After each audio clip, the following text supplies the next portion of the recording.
welcome back to my channel. Get ready with me while I get ready to go to the farmer's market. I'm so excited. I'm going with my friend Ashley. Let's do a little get ready with me while I talk about some things I've been loving lately. Okay, hopefully that's good. Starting off with a lip tint. This is the pinked one. Anyway, so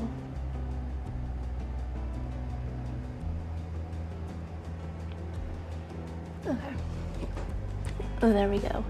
It looks a little silly, but works wonders. It's also on my teeth. We have to hurry because Ashley is on her way. Okay, good enough. But first thing I want to talk about, music first. I have been obsessed. One of the albums that I've been obsessed with recently is Ethel Cain's Preacher's Daughter album. I don't even know where to start. This album is so incredible. The storytelling, the atmosphere, it's haunting, emotional, and so immersive. There's actually one song I listen to that I cry every single time I listen to it. It's so beautiful. But every time I listen to this album, I feel like I pick up on something new. The way she blends personal pain with religion, with this gothic American vibe, unreal. Highly recommend, although it does kind of take a certain moment in time because it is very deep and emotional, so just be prepared. But I kind of wanted to tell you guys like the lore behind this album as well, because I think it's super interesting. It's deeply rooted in this haunting storytelling, this immersive world building, and emotional depth. The album tells, from my understanding, a loose conceptual narrative about Ethel Cain, who is a fictional persona that Hayden Anhedonia, the artist behind Ethel Cain, made. So Ethel Cain is a young woman who grows up in a strict religious household in the American South. She tries to escape her past, but ultimately falls into this doomed fate. Through this journey though, the album explores religious trauma from growing up in a rigid, oppressive environment and the struggle between faith and personal freedom, but also the American dream and disillusionment and escaping from a small town only to find that the world is just as cruel. And it also talks about love, loss, and abuse. It talks about toxic relationships, self-destruction, and longing for something greater. She also discusses violence and tragedy. The album takes a dark turn as Ethel's character meets an unsettling and violent fate, which makes the music feel even more eerie and cinematic. Musically, the album is a mix of this dream pop, folk, rock, and ambient sounds, creating this lush but eerie atmosphere. It's both beautiful and deeply unsettling, kind of like a fever dream, but it's so good. Just such a captivating album. It's also deeply emotional. The lyrics are raw and intimate and often painful, making it easy to connect with, especially if you have ever struggled with these themes of faith, identity, or longing. It's sort of one of those albums that just stays with you long after you listen to it, and the more you revisit it, the more layers you uncover. And then on the completely other end of the spectrum, I've been listening to Sabrina Carpenter's 15 minutes. Way too much. I kind of want to add a little bit more blush. Also, while we're on music, Doechie's Denial is a River, so good. The lyrics, the melody, the energy. Now, let's talk about movies. I rewatched Little Women, the Greta Gerwig version, obviously. And if you know me, you know I love Little Women. You know I love Greta Gerwig's version. I think it's amazing. One of my all-time favorite movies. And I swear, every time I see it, I just love it so much more. The way that she captures the complexity of being a woman and the choices that we have to make, push and pull between independence and love. It's just so beautiful. I'm gonna try doing some bubble braids. We'll see how it goes. Anyway, honestly, Greta Gerwig is one of my favorite directors because she's proving that we can have movies from a female perspective that aren't just about romance or being likable. She gives us these full, rich, emotional stories where women can be everything at once. Complicated, ambitious, flawed, loving, strong. She's amazing and sort of showed me a new form of movie that I really hadn't experienced before, and I could see myself in these characters. So yeah, that's basically, this is working. Here's the finished look. Makeup done. Here's the hair. That's basically my current rotation of obsession. Let me know what you guys are loving right now. And let's go to the farmer's market.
To do a little haul of what I got.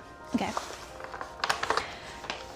first things first, I got my sister this little mushroom and it expands, and I thought it was so cute. And she just got a new job, so I'm gonna send it to her with a little note to kind of celebrate all that, and I just thought it might be fun to have. And I think it's so cute. And then I got nut butter. It's honestly one of my favorite nut butter. I love this lady that does this stuff. I got sugar cookie cashew butter. So good. This with like raspberries on sourdough. So good. And honestly, sometimes I just eat it by itself. I love the lady that makes this stuff. She always has great flavors. And I also got another one. I got the Snickerdoodle cashew butter. I love like sweet nut butters, but she also has like savory ones, but this one's new and I'm very excited to try it. And lastly, I got this little homemade ceramic candle and it says I love you with little people, and so fun. This is tulip and it smells so good, so fresh. Like, look how cute. But honestly, so fun. I love going to the farmers market, seeing all the small businesses, and people are just so creative and have so many different passions, and it's so fun to see and experience, and it was so fun. But yeah, that's my haul. Yeah.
Okay, and that's it for my 3 weekends. A little bit of fun, a little bit of exploring, and a little bit of productivity. Don't forget to like and subscribe, and I'll see you in the next one.